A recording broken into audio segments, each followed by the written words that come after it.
Scientists call the brain a team of rivals because the brain is a multiple structured system in which different structures fight against each other for dominance. In order for our brain to operate properly, it must be at balance. The main brain structures that continually push and pull against each other are the prefrontal cortex and the limbic system. The prefrontal cortex is rational and logical and understands consequences, while the limbic system is concerned with seeking pleasure and escaping pain. When dopamine, the primary neurotransmitter of addiction, spikes, the brain alters in favor to the limbic system.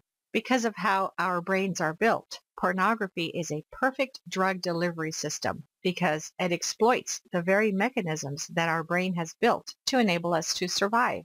Dopamine's role isn't only to help us feel good, but it is also central to motivation, learning, and memory. This neurotransmitter is released not just upon receiving a reward, but also during anticipating a reward.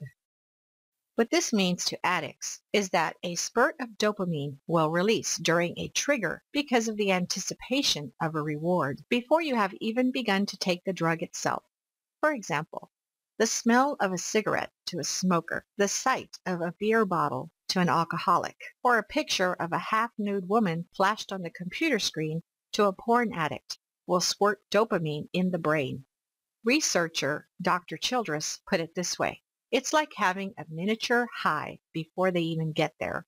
And this is why some addicts report tasting the drug in the back of their throats when triggered.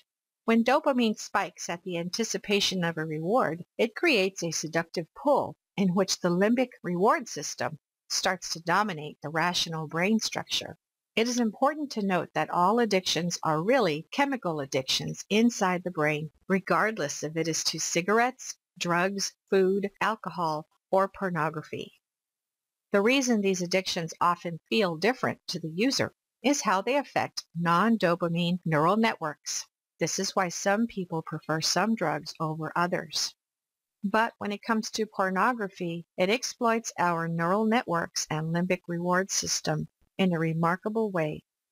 Dopamine has shown to spike at higher levels when we receive a reward unexpectedly, or if the reward is novel. The way to overcome pornography is by addressing the desire, not just the behavior.